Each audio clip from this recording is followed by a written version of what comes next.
I suppose this is the most famous picture of Genesis chapter 18. Rublev's icon, interestingly called the Trinity. And kind of looking at that, it made me think, well, it made me kind of ask some questions around visuals. I wonder what your picture of God is. It might be one of creation, the one who was able to create the entire cosmos. The Psalms tell us he's able to hold the whole cosmos in his hand. He's able to understand the laws of astrophysics and all the rest of it, so everything holds together. Maybe that's your picture of God in his enormity and in his power and majesty.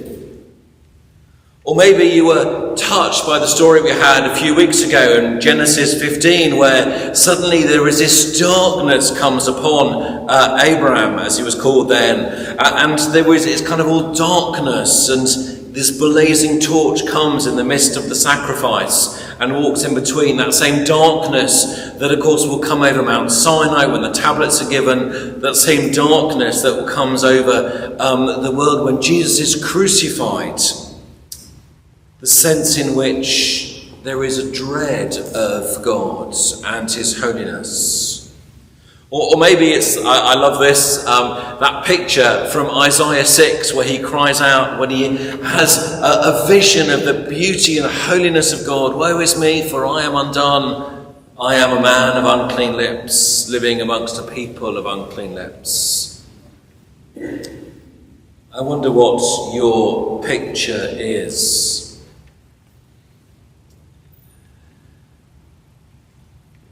But what we see in chapter 18 is the Lord arrives. You'll have to trust me on this. If you want to discuss it afterwards, then we'll need to pick it up over coffee. But it's a crucial thing in this storytelling from a couple of weeks ago, the last 2 weeks, and also we'll pick it up next week too.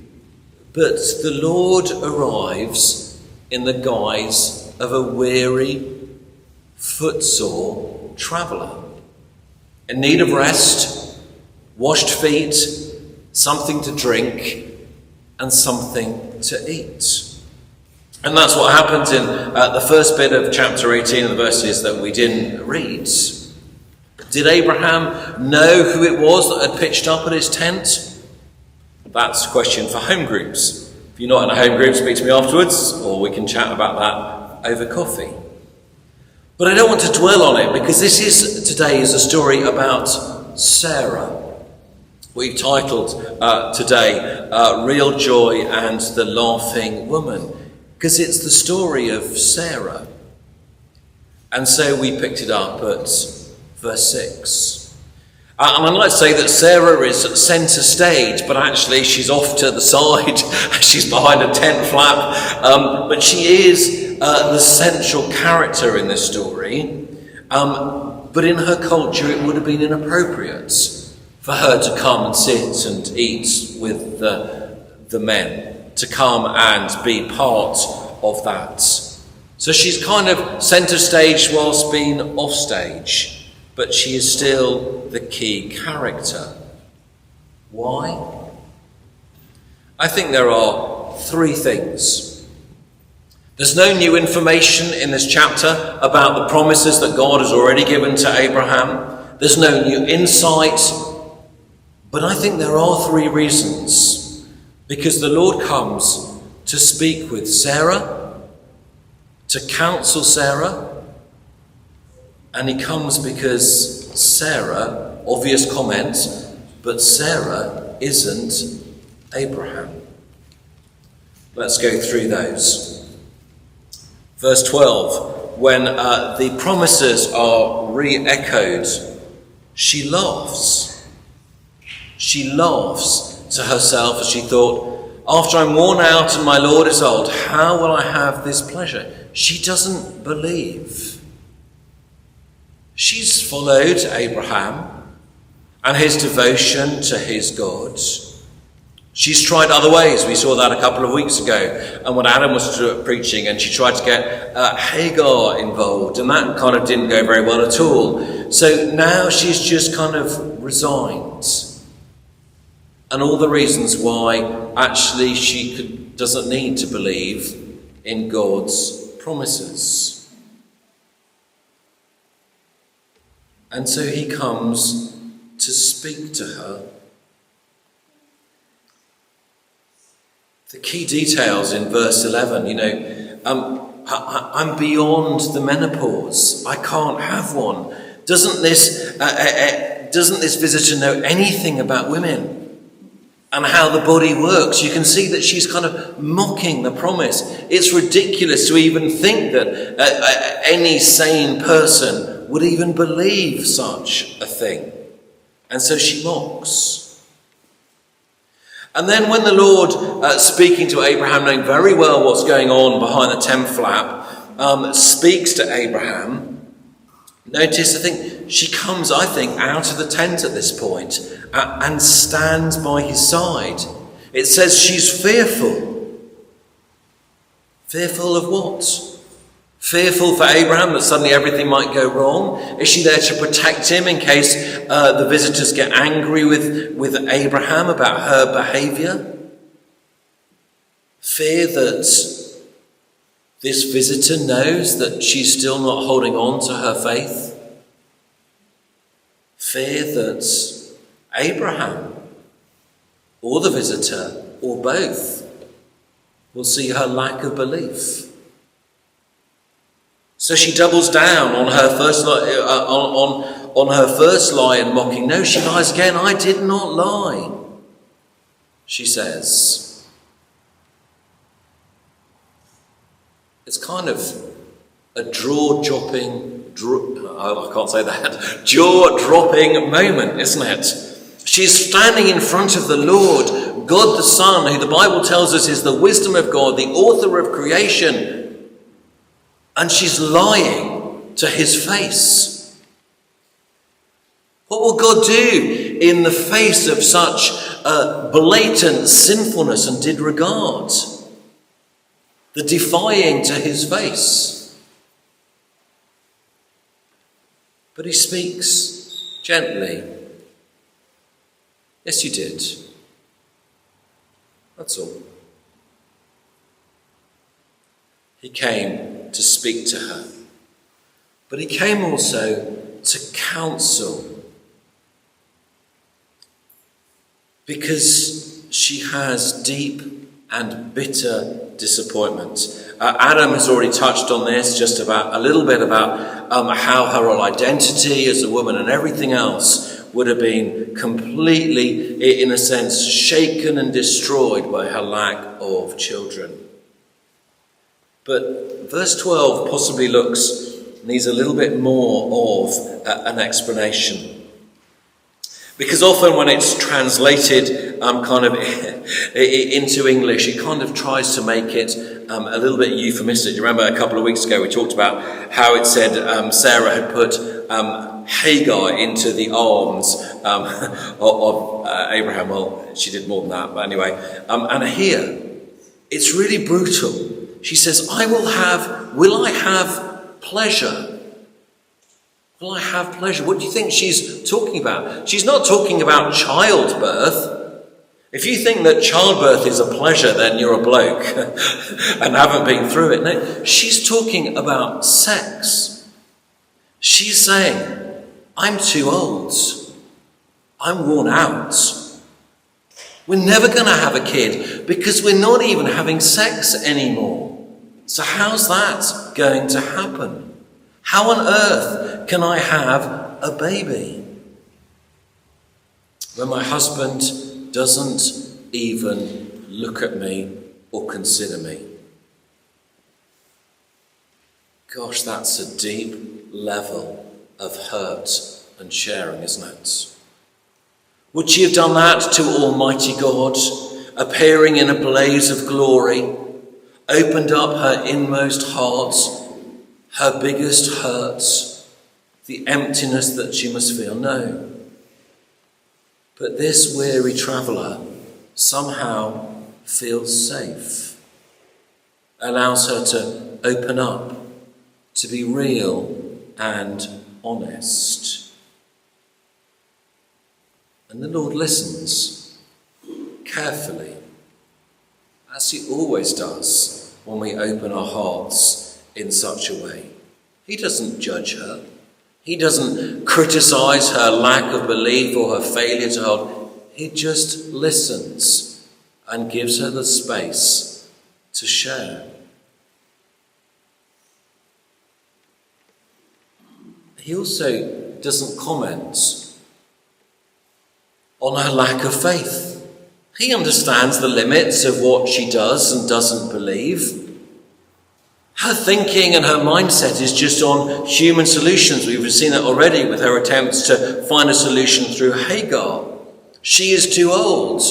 And all that she understands what that means about her body biologically, she knows that it's not going to happen. The Lord sees in her that Abraham and Sarah aren't even trying to have this miracle child anymore. But rather than being cross with her, reprimanding her for her lack of faith, he just probes gently. Surely God can do anything. Or put another way, Sarah, do you believe in miracles? And just leaves that question hanging. And then the Lord affirms it will happen. Your patient faith, or lack of, maybe just your patience, or maybe just your listening to me and giving you a little bit of hope, means that Sarah, well, you will have a son. And in the midst of all the kind of the angst and the bitterness and the faith, just those wonderful, wonderful words of reassurance. I will return. You will have a son. I will do this for you. And you can see how gentle this is, because if you compare what she says in verse 12 to what he repeats in verse 13, when she is full of bitterness, he just says, no, actually, he just, takes that away. There's a real gentleness here in the counselling. Because key to this part of the story is the fact that throughout she isn't Abraham, and therefore her needs are not his needs. He needs to see the reality of who God is, a God of power, a God of might, whether he's a traveller, a refugee, he doesn't belong here, there is no security here and all the rest of it and all that. He needs to know that God is a God of wisdom and foresight and authority and will deliver what he says he will do. That's Abraham's needs. She's hurting and hurting deeply. And you can just imagine it going through her mind. I've followed faithfully. I've walked with him. I've prayed with him. I've listened with him. But what have you done, God, for me? Look where your trusting has got me. All these mega promises, nations, stars, all the rest of it, they mean nothing because I am childless. And this hurts so, so deeply.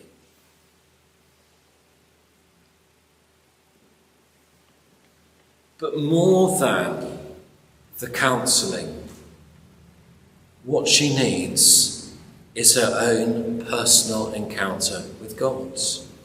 Up until this stage, all of the last 6 chapters, the conversation is only between God and Abraham. And so everything she's heard about God, the promises made, and the future that they will have, and the assurance that they will have, everything has come through Abraham. She has second-hand faith. God has never spoken to her directly. She knows about God, but doesn't know him. I've been there.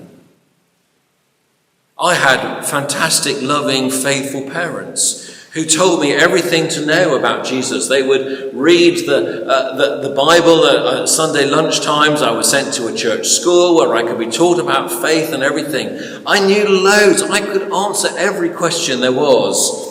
Well, not every question, but every simple question that a 12-year-old can answer. I knew lots about God, but I didn't know him. Until a moment came when I was 13, when I had my own personal encounter with the love of God. And that's Sarah's need. She needs this personal encounter with God. And God will do something amazing in her through his Spirit. She will be transformed on the inside, just like we all need when we meet with God. It's not our brains, and it's not about what we know and how many exams we can pass. It's, do we have our own personal encounter with God? Have we met with him? Has he, like he does with Sarah, transformed us from the inside out? Because this moment, and again, that's something fascinating to have a conversation about what is actually happening at this exact moment, but we won't go into that now. But this is a moment that's going to change her life forever. And yours and mine too, because of this personal encounter. But I just want to pick out one other little detail before we move on. It's interesting how our Bible translations translate verse 12. Is anything too hard for us? If you've got a good Bible or you're reading in the Hebrew, Isaac, you'll probably notice a little footnote which says, alternatively, it could say, is anything too wonderful for me to do? Anything too wonderful. It's our Protestant work ethic, I think. We like to think everything is about hard work and effort, and therefore we kind of attribute that to God. No, I think this makes much more sense. Is anything too wonderful for me? Children are full of wonder, aren't they? Everything is amazing. I can remember taking, before we had our own children, taking some friends, their neighbour, taking their 18-month-old, or he's probably about 2, off to playgroup because their car had broken down. And like the whole way along that journey, he kept on seeing things and was, he was coming out with his words, his vocabulary, tree, bird, car. He was just full of wonder about everything. You take kids to the zoo, they're really exciting because they see all of these things. As we get older, probably by the teenagers, you take somebody to the zoo and they go, and it's true, we just run out of wonder, don't we? Because our hearts get cynical. Nothing is amazing. And so our world becomes devoid of wonder. If you want to explore this more, it's a fantastic book called The Ethics of Elfland, how we crave wonder and fill the emptiness in our hearts with lots and lots of other things. That's a different story. We can talk to me about that later, but Psalm 68 says this: the whole earth is filled with awe at God's wonders. Where morning dawns, where evening fades, you call forth songs of joy. Do we lose sight of God when we lose our sense of wonder? And so God is saying, not, Sarah, do you think I can do this or not in an intellectual way? Sarah, do you not see my works around you? Can you not see all that is mine? Are you so blinded by your circumstances that you can't see wonder and what a God of wonder could do for you? Interesting. When Paul writes his own personal testimony at the beginning of 2 Corinthians 4, how does he describe it? He says this: the God of this age has blinded the minds of unbelievers. Why blinded? We have lost sight of the God of wonder, with whom all things are possible. And so he says, Sarah, am I not a God of wonder? And his promise, your eyes will be opened and you will see. Good thing to be praying for people who don't see Jesus. Along Paul's lines in 2 Corinthians 4, pray that God will open the eyes of those who are blind. Anyway, flip forward to chapter 21, where we're going to pick up just the last few bits of the last few verses of 1 to 7. And if you're thinking, Dominic, that is just not, you probably see that's a picture from the Prince of Egypt. What on earth have you got Moses up for, therefore? It's because of this. If you like Prince of Egypt, I've been to see the musical, I've seen the film, we watched the kids loads of times, and there's this fantastic moment, isn't there, when they cross the Red Sea. And the music just so uplifting, isn't it? And yet, these are the words. Listen to the words. There can be miracles when you believe. Though hope is frailty is hard to kill, who knows what miracles you can achieve when you believe? Somehow you will. You will when you believe. Be grateful I haven't sung it to you. That's Hollywood, isn't it? You know, dream big, you just have to believe, and then what you wish for and hope for will come true. It's all about your belief. Is that what's going on here with Sarah? Of course not. That's just ridiculous to think that. She doesn't believe. She was face to face with God, her one last chance, and she laughs mockingly in his face and lies. This isn't a story of if you believe, then everything is possible. Just believe more, pray harder, go to church more often. No, that's not that. This is a story of undeserved grace, of what happens when a son of promise comes into your life. And so, Sarah's transformation by the promise. She has the child. The child is called Isaac. And Isaac means laughter, or he laughs. And I just want to pick out a few simple things that we see in her transformation. She is a wonder to herself. Verse 7 of chapter 21. I have, yet I have, she says. Second part of chapter 7. Sarah, the one who was without a child, faithless or at best, who's clinging on to faith by her fingertips, suddenly, I have a child. She owns the Lord's words in verse 18, from chapter 18, that actually he is a God of wonder, not her words of bitterness. How is this going to happen? She's a wonder to herself. She can't quite believe it. But she now sees things the way the Lord sees things, not the way that she made the accusation. She is transformed, not by her own effort or belief, not by trying harder, but because into her life a child of promise has come. She can't believe it herself. But she is a wonder to herself.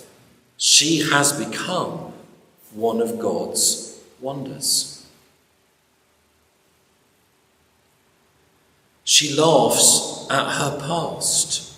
She's reconciled with her past. What is Sarah's biggest failure?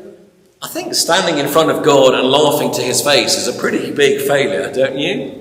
You'd think that the word laughter and laughing would be far from our vocabulary. Let's bury that. Let's hide it under the carpet. Let's whatever we do with the things that we don't want to see again. No. She calls her child laughter. remembering the mockery of her laughter, her anger, her bitterness, her lack of faith and trust, seeing only what she could do, not what God does. But she's come to terms with that. She has forgiven herself for that moment of weakness and failure. And so laughter, the very thing that was the epitome of everything that had gone wrong in her life, is now transformed into everything that is right. Because that which was broken, God has restored. And so she will call her child laughter, because a sign of God's wonder. Interesting, too, to just jump forward into the New Testament when Jesus comes and shows Thomas, look, here are the wounds. You can put your hand in my side. You can touch the nail marks on my hands and my feet. His wounds have become a sign of wonder at the resurrection, because God has transformed. So laughter for Sarah has become a thing of wonder, because she isn't burying her past, it's forgiven. Interesting, again, just how things are translated. And it said, God has made laughter for me. Everyone hears will laugh with me or at me. Hebrew kind of implies at or over me. She knows it's ridiculous. Who has seen a 90-year-old nursing a child at the breast? People will laugh at her, think that she is ridiculous. Laugh at the fact that she couldn't have one before, and why has she had, and where's this child come from? Is it even hers? She knows that people are going to laugh at her. But it doesn't hurt, because this is the Lord's doing, and his opinion, and the wonder he has made me matters so much more than anything else. The mockery of others will not take away the reality of what the Lord has done within her. Isn't that a lesson for us to learn? And finally, she laughs at God's ways. I have a son in old age. Who'd have thought it? Who'd have thought that this child of promise would come through Sarah, the old woman beyond the menopause, rather than the young, vibrant Hagar slave girl? And you carry on in the whole story of the Old Testament. Why is it that it's Leah who is the unloved wife and not Rachel the beloved, who actually has the child of promise that will be in the genealogy of Jesus? And why is it, as we continue through some of the women that fear, why is it that it's Tamar and Rahab and Ruth, all outcasts, poor, rejected? Because God's ways are not the ways of the world. God favours those who are poor, discarded, rejected, unlooked upon. And rather than this being sadness, she looks at God's ways and laughs, because she sees the wonder and the joy and the subversive way in which God just transforms everything and picks the unlikely. It's a joy. There's so much in the story. We could spend all day here exploring some of these things. I just want to pick up on this final thing. What is wonderful about Sarah's story is that it can be our story too, because of a child of promise. If you go to Luke chapter 1, you'll see the same skepticism when the angel comes to Mary. How can I have a child? How's this going to happen? Sarah had an old husband. Mary has no husband at all. Of course, Luke picks up the same language because Isaac points to Jesus, the ultimate child of promise. And so our transformation is because Jesus is the ultimate son of promise. But also, it's great. I asked you what your picture of God was. You ever thought of heaven as a place of awe, wonder, and laughter? Of course, like Sarah, we live in a broken and sad, cynical world where people struggle with their identity. There is suffering, there is death, there is pain, there is sinfulness, there is alienation from God. The difference between our world and the joy and laughter of heaven is immense. And yet, Jesus left heaven to become a man of sorrows. He was crucified. He took our condemnation to give us his forgiveness. He took our death to give us his life, swapping laughter for sorrow. And yet, the laughter of heaven is his gift to us. We are adopted into the family of heaven. We have a place amidst the laughter of eternally. Every bit as miraculous as the tale of Sarah is the transformation by God's Spirit that God does in our lives too. So, I've covered a lot. If some of this is emotive and things that you need to spend time with, do please pray with someone, talk with someone, or just speak to someone who will listen. There is prayer ministry available. But I just ask you to think three things. Have you had your own personal encounter with the Lord? Or was your faith second-hand through somebody else or with somebody else, but not your own?